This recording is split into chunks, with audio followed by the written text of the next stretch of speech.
Planning a fishing trip shouldn't feel like a full-time job. With fishingbooker.com, you can find and book the perfect fishing trip within minutes.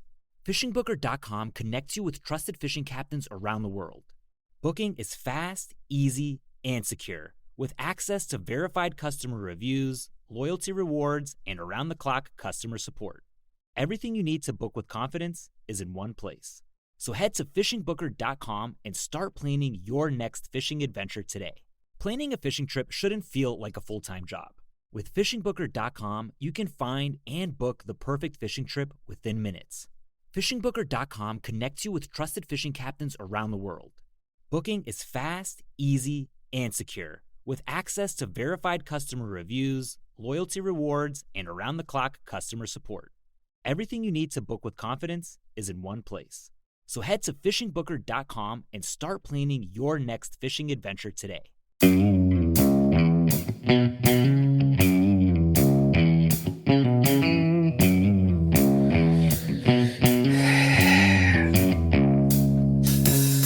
right, so let's talk surveillance state.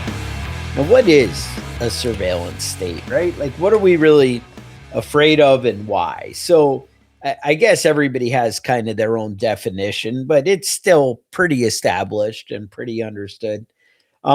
Basically, when you think surveillance state, you think kind of complete control. Like, you really kind of can't do anything without the government knowing. So mass surveillance. Usually with that, you're getting a government that operates in secrecy, right? They don't tell you all the ways that they're spying on you. Right. Usually there's like oversight avoidance. We've probably never seen that with the US government, where we're like, oh, what are you guys doing? And, even when you go back to Snowden, oh, we would never do that. You have like head of the CIA and all these people.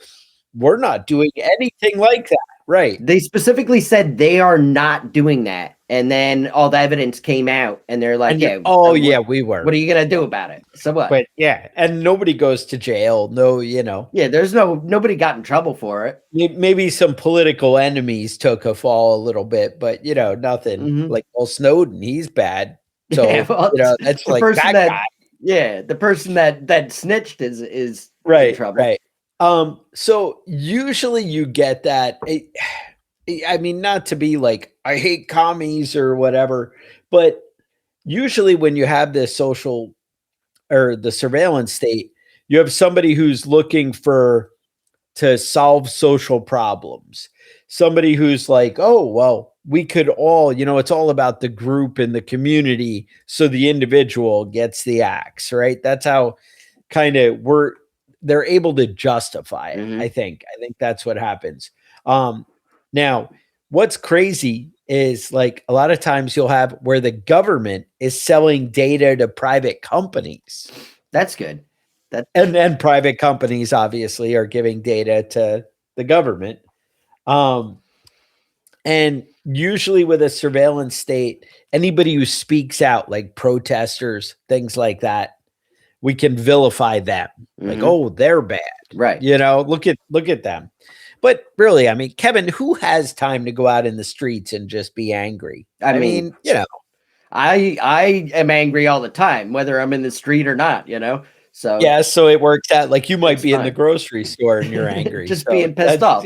And they've got it. They're coalescing all those cameras in like one unified system. So they're all connected. So whether you're on public property or private property, it's tracked. Absolutely. It's tracked. And that's the big thing. You watch these shows and they're like, oh, we have the loop of the like 8 cameras in the neighborhood. Look, we watch the car go from here to here to here. And, we track the cameras. We can follow it every inch in a city, it's kind of crazy. And then you add the existence of drones and things like that, and it gets even scarier. But I think the big thing is you end up with a lot of self-surveillance or what is it? Self-censorship. Exactly. Where do you stop and think before you say something or post something on the internet? And I got to say, we even do it like when I'm at work with people. Oh, can I say that? And I don't know like when I'm at work, it's not like, oh, that might be reported to the government, but we're so like, oh, we're not going to offend somebody. Right. Like it's still a form of censoring you and censoring, because we definitely stop. Nobody speaks freely. There's no open ideas anymore that are just out there going. Kevin, is this a safe space where we can talk? Right. Because I mean, we put it on YouTube. Like you even have. Yeah, go ahead. Yeah, that used to be a thing that we'd make fun of people for, that they needed a safe space. But the truth is, every place is not a safe space anymore. Nothing is a safe space. No. And we self-censor ourselves just so we don't get monetized by YouTube. Just on this show, we don't say everything we think.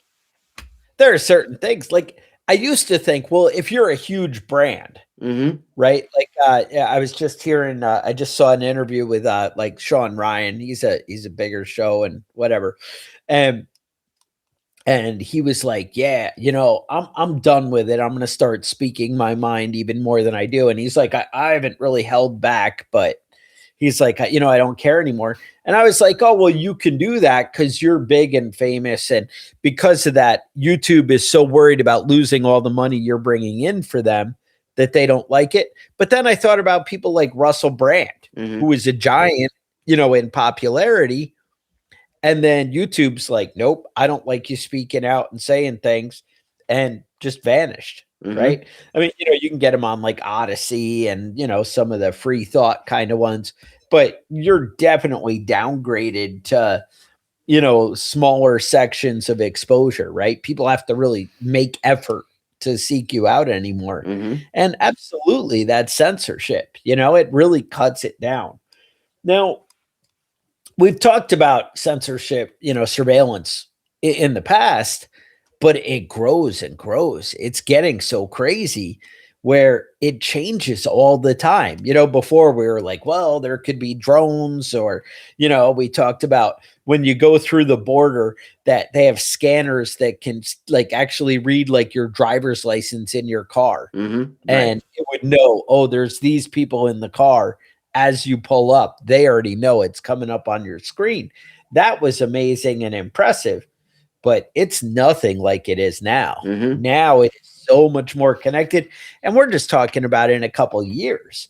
I think there's been only a few big changes in the last 50 years that like dramatically shift the direction of surveillance. And I think in a way it came at 9/11. 9/11, we immediately, it became a big ordeal, and, you know, all of a sudden it became okay for cops to just come up and show me your ID, you know? And it's funny because a lot of states are like, oh, you don't have to show, you know, we have a law, but yet cops in that state are still, you know, enforcing it and whatever. I watch one of the lawyer critique shows on YouTube, right? Where the guy, you know, analyzes the legality of a traffic stop or whatever. And he goes through videos online and he's like, well, in this state, you know, the law says this. And so they're always talking about, well, if somebody comes up, the cop, and he's like, well, hey, would you mind if I searched your car? If you just respond with, well, you know, it's kind of against my constitutional rights, so I'd really have to decline. And and that's what the lawyer's saying you want to say. And he's like, oh, you don't want to, you know, provoke them, because if you get angry or defensive, then that's probable cause, which is insane. Right. You saying no to being searched is probable cause to justify them searching you without your consent, which is insanity. Right. But I was like, well, and he said, look, just say, look, my constitutional rights, and, you know, you can't. And no joke, I'm watching a video like 2 days later, and it's a traffic stop, and the cop and the cop's a black guy. See, again, I want to censor myself and not say that. And the guy in the car is a black guy. And he's, well, because usually people are like, oh, well, it's, you know, they're trying, you know, suspicious because he's a black guy or whatever. Like, stupid, right? So anyway, the guy's like, do you mind if I search your car? And the guy's like, well, I do. I'd rather you don't search my car. And no joke, immediately the cop goes, well, that gives me probable cause. And right. That's insanity, right? Yeah. I mean, that's not what probable cause is, but because you're acting nervous and suspicious. So is what he said. And so then immediately he goes and he's like, well, I'm not going to search it because you're saying no, but I'm going to make you get out of the car. I'm going to handcuff you. I'm going to make you wait until our canine shows up and then is going to go around your car and look for any drugs. Because obviously you probably have drugs because that's so common with like, no, why is that? That's insanity. And you have no right. Yeah, they have those dogs and it's like a fun game for them. They make you wait for the dog to show up. Technically, they can only make you wait for 20 minutes and it's different state by state, but they can make you wait a certain amount of time for the dog to show up. But when the dog gets there, then he can take as much time as he wants to search the car. And the dog always alerts. That's what they do.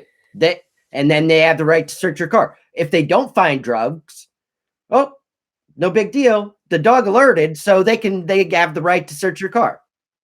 Yeah. And if they go through all your shit and throw it out in the street and break all your shit that's in your car and they don't find anything, that's tough titties for you. And you're cleaning it not up, their problem. Whatever. I remember I got pulled over as a teenager way back. So, you're talking like 1995, somewhere around there. Actually, it's probably like 92. And a buddy of mine was driving and, we're in the back seat and a bunch of long hair rocker guys and you know how it is. And they're, whatever. So the cop comes, he pulls us over. He won't even get out of his car. He waits till he calls like 4 other police cars. This is like 10 o'clock coming out of like a mall parking lot and, pulls us over in like the Barnes and Noble parking lot across the street, whatever. So he's just sitting behind us and we're just waiting like, what the hell's going on? What is it? And we wait and finally like 4 cars are there total and they completely box in the car and the guy comes over.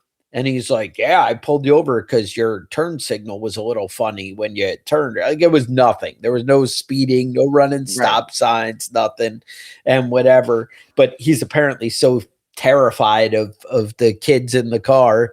And then they take, I need everybody in the car's driver's licenses. Take them all. And he holds them and whatever.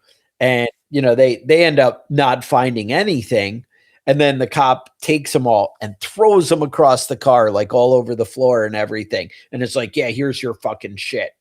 And then he walks away and just leaves. And we're like, what the fuck was that? Like, Right. It's insanity. Like, how would that ever be acceptable? But you just learn to shut up and go with it. And that's supposed to be acceptable. Right. What are you going to do? And I don't get how that, how we've gotten to that point where it will, carry on like that. So, yeah. And people, they say, well, you're acting nervous, right? Anytime I'm dealing with somebody with a gun on their hip. Yeah. I'm an actor. That's the normal reaction to be somebody nervous. Who has that kind of authority to just do whatever they want with no justification. Why would you not be nervous in that interaction? And I mean, like I've mentioned it on this podcast before, but I had a cop come and she's shining her light right in my eyes the whole time, right? Like to, I don't know, disorient me, to keep me off guard so I can't, I don't know what her reasoning is, right? But I try to not be a dick, but I'm also not going to let you just bully over me because I'm an asshole. And, I can't let it go. So I'm like, you probably didn't realize, but you're shining your light right in my eyes. And she doesn't stop or anything. And she just looks at me like I'm a fucking asshole for questioning her and whatever. And I'm like, like, what the hell's wrong with you? Like, you want me to respect you as a cop. right? Like you guys are there to remember it used to be protect and serve, right? When has that been a thing? Right. Oh no. Like I've been watching that I don't even know what the show's called. Like what the one with Tom Selleck and the Wahlberg brother and whatever. It's like Blue Bloods or whatever. I guess there's like a Boston one now. But anyway, I watched that one at work. I'm bored or whatever. You got to do something at work. I don't know how you get through the day.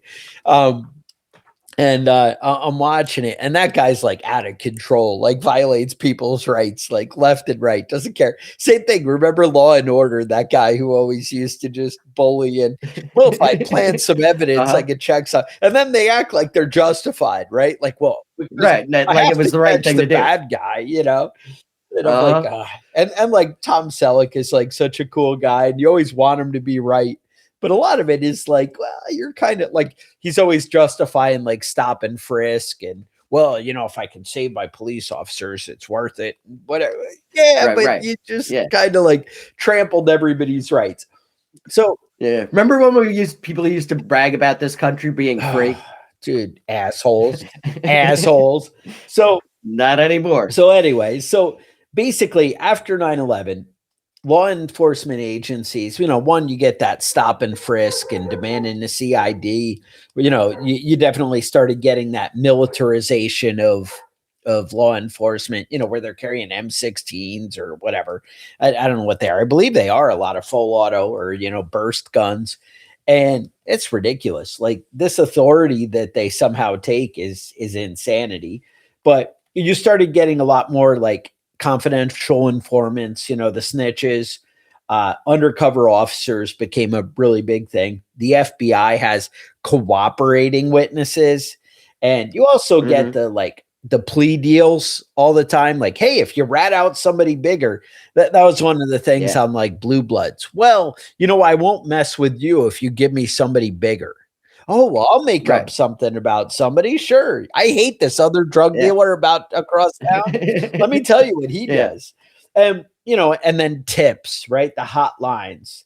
But we've gotten, and that's like justification. Like, I think that was one of the things in that show was they started getting on them about stop and frisk. So they were like, well, can we just tell all the citizens to call and report everything? And then that'll justify it. And I'm like, that's not really how it should be. But it is how it is, So after 9/11, we started getting like snitches that would we expanded it to suspicious activity reporting was the thing they had. And so you had government and private workers both trained and encouraged to report behavior, this is a direct quote, that might relate to terror or serious crime. So you had, they reached out to postal workers, utility workers, building inspectors, truck drivers, hotel employees, flight school instructors for no apparent reason, landlords, banks, and phone companies. Hey, it would be great if you guys could start to, report things as you see them. And like I said, they would randomly pick people to train. I would love to hear somebody come up with something that might not relate to terrorism or crime. Right. Like what is something that it wouldn't fall in the category of might relate? There's always that old anecdote about how, everybody commits at least one felony every day. Just there's that many laws. And so that goes on. So then let's kind of fast forward, and we won't even get into the TSA and the nightmare of that and how the TSA's encroachment methods have yet to like stop anything. Aren't we still there? Right. I don't think anything new's come over. I know like 5 years ago, they were like, they haven't actually caught a single thing, where their checkpoint, has stopped anything. Right. Stopped something from happening. Right. It makes you feel safe though, right? Like, I guess that's important for some people. To me, it just made me stop flying. Like, I'm like, I don't do that anymore. I'm sure there's like an extremity, but it's such a big leap. I'm not a huge fan of men groping my junk, and it's happened at the airport. So I'm not like super into My flying problem anymore. is they're always like, our little sniffer here says there's gunpowder on your hands. I'm like, I don't know why. That's shocking. I'm like, yeah, because I just had a gun in my hand when I put it in the glove box of my car when I came in here. I don't know. Like, it's just insanity. Even at most, like, yeah, even if we'll say I get up and I'm going to the airport that morning, I might take my gun and put it somewhere instead of carrying it with me because I'm going to the airport. Now I have gunpowder residue on my hands.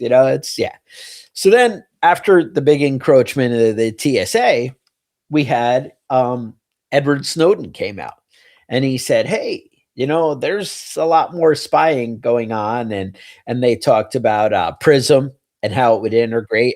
We've moved past PRISM. We're like so far past PRISM. Yeah, that's old news. That was like, that was a good start, but AI has changed the world.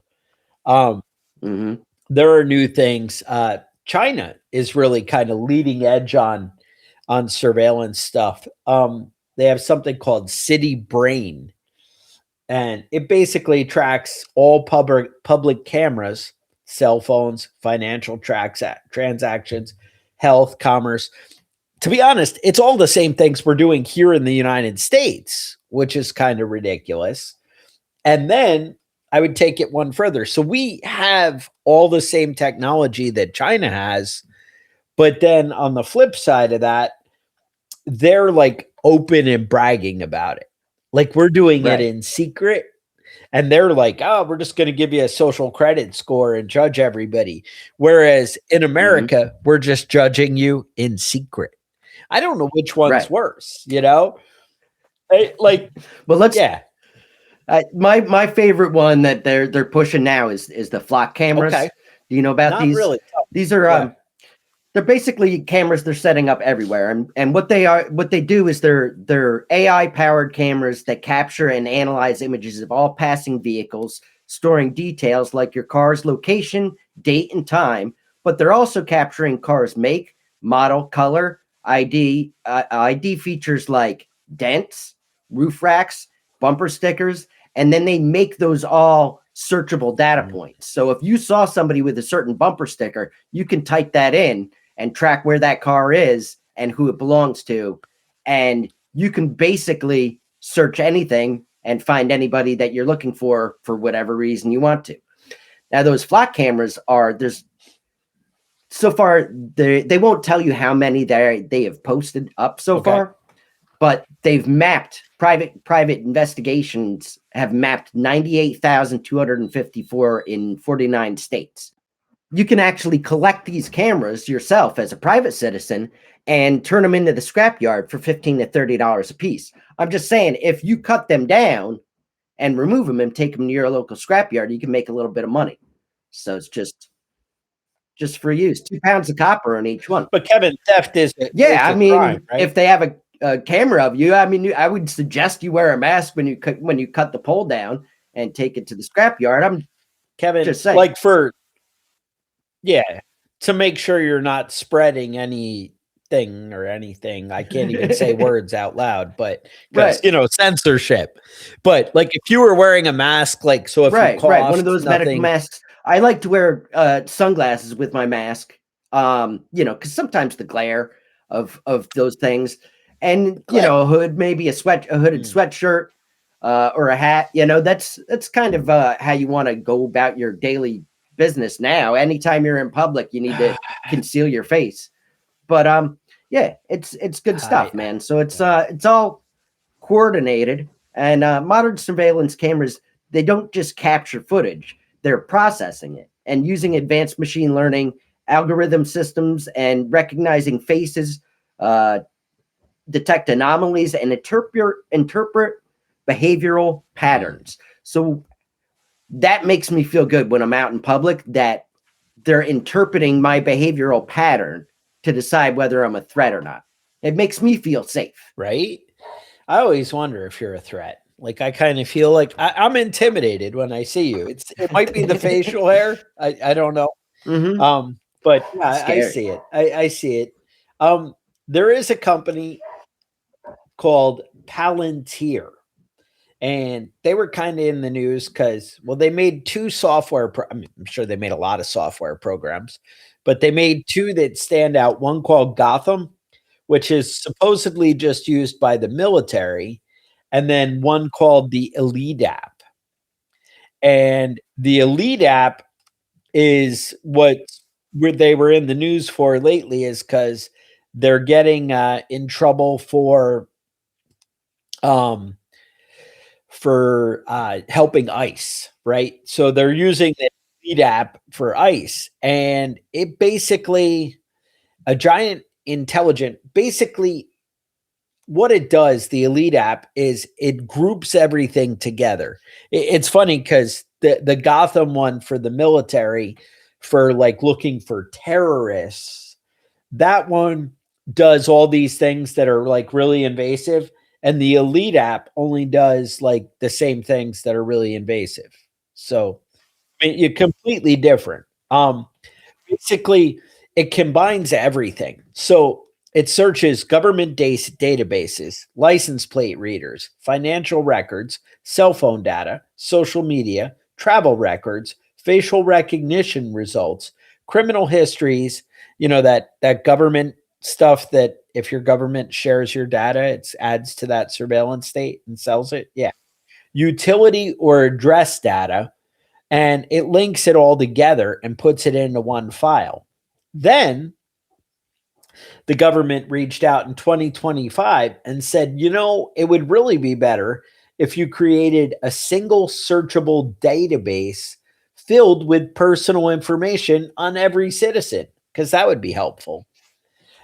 And we'll put that together. And then, so when ICE, they were actually using this app to come up with areas that groups of people who might be breaking the law, that would be immigration law, whatever they're after that day, right? So it's ICE, so that's why I assume that. And where they would congregate together, it's giving them, draws geographic areas on a map and says, right here is where you're going to find a high population.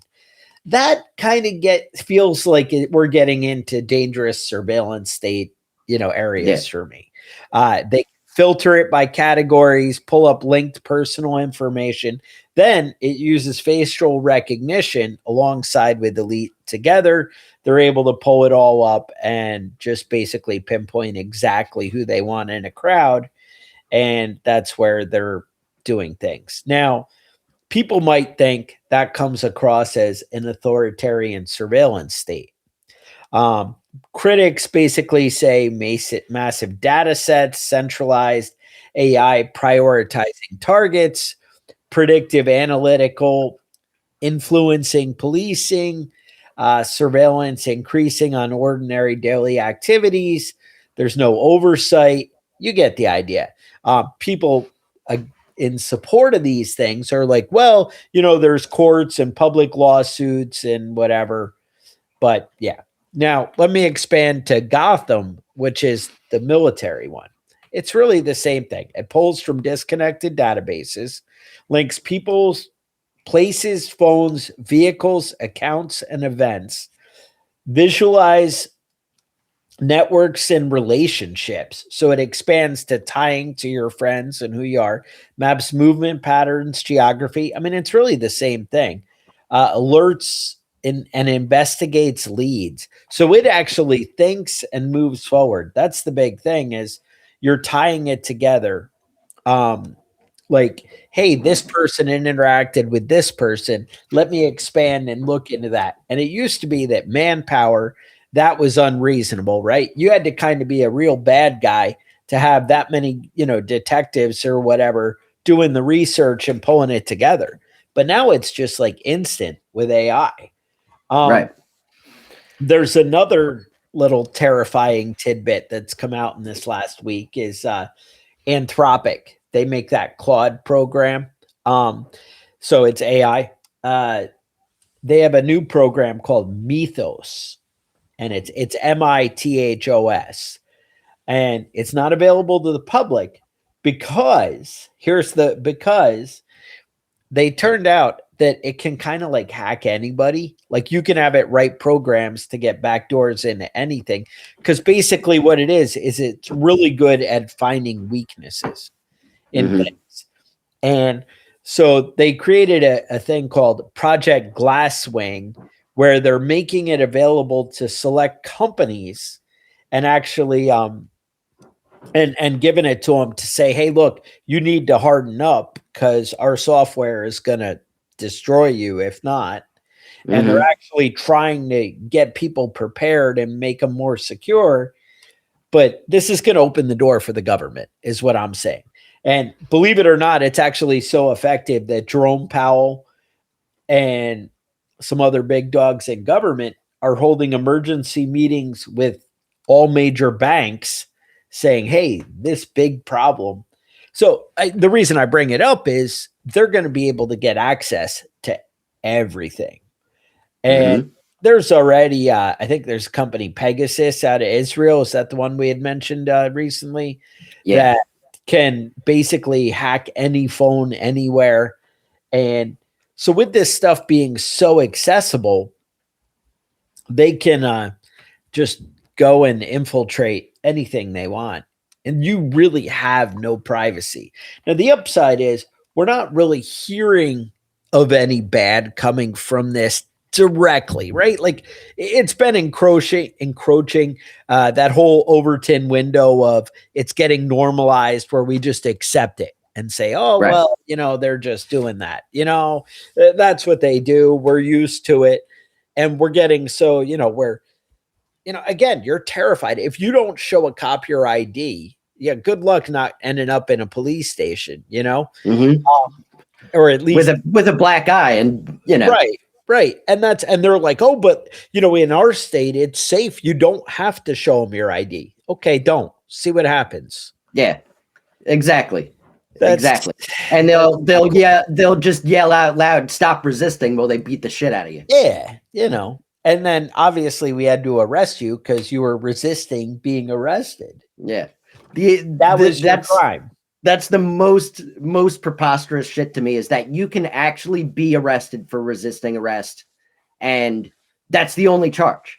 You know what I mean? Right. And, you might win in court if you can afford a lawyer, but think of how many hours are lost by not just, oh, well, it's a lot easier if I just show them my license and just be like, here. And, you'll definitely still have a job to pay for that lawyer after the no call, no show, because you're in prison.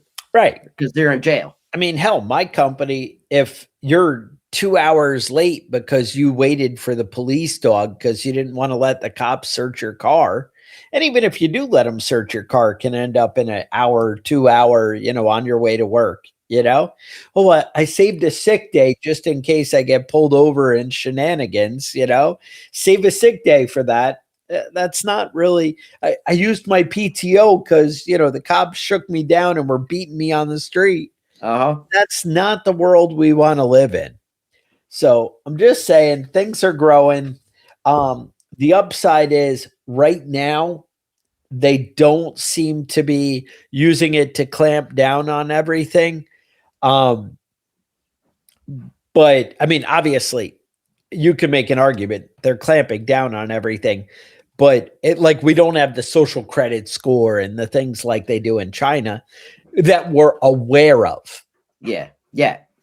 But the infrastructure is all there. I mean, they can kind of flip a switch in attitude and all of a sudden they can shut us down. Yeah. And the cameras are there and we're putting up cameras and I got to tell you, AI can look at my cameras in my backyard if, the government really wanted to, right? They could be like, hey, we could connect to this.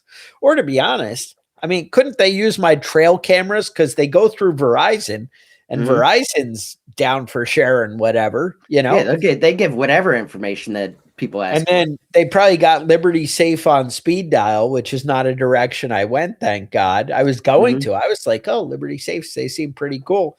Till they were down for, hey, government, just take it, warrant. We don't care about that. We want to help law enforcement because we're a team player.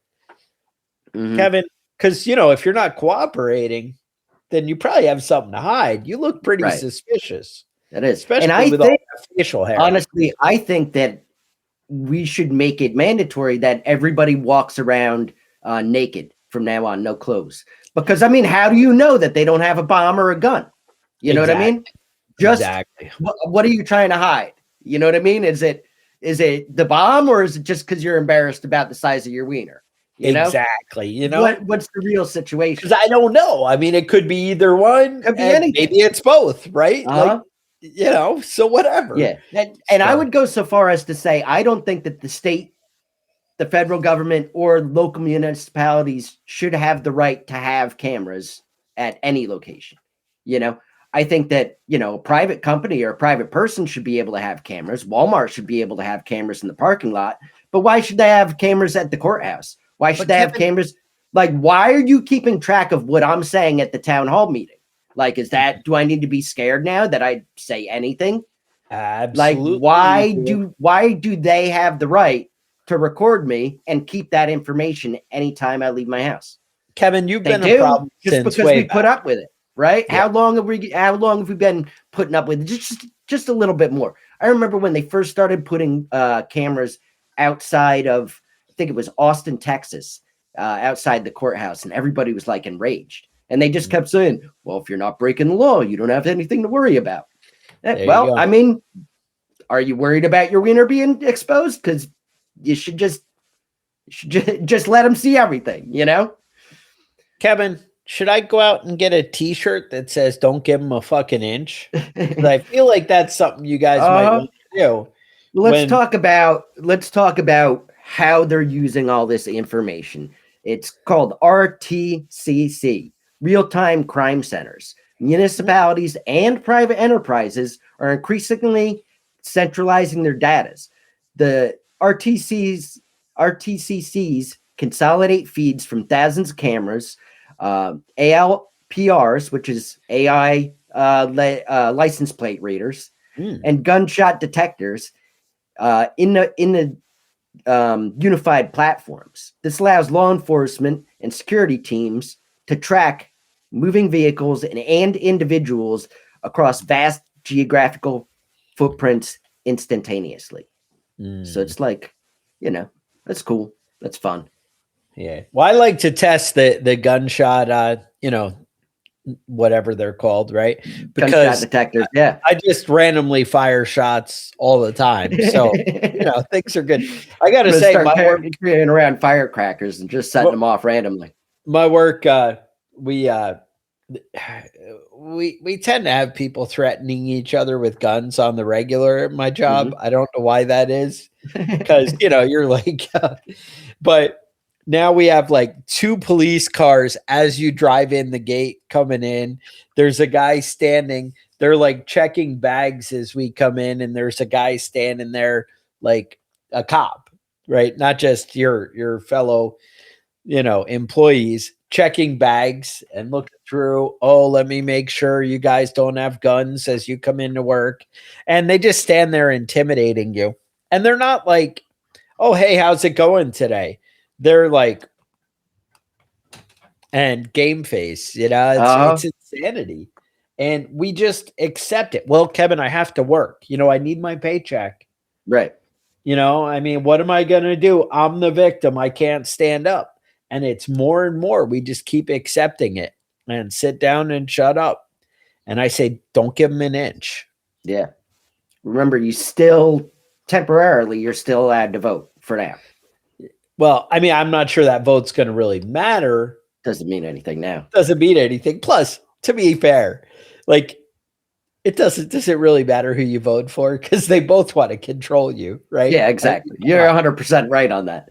I mean, I'm not saying don't vote. Don't get me wrong here. Go do, like, if you're like 98, I used to say like 80% bad or 100% bad. Now it's kind of like 98.5% bad or 100% bad. Right. You know, you're kind of in that neighborhood, right? So anyway, that's what we got. And I appreciate you guys sticking with us because you're awesome and we appreciate you. But with that, I would say stay safe and we'll talk to you guys next week.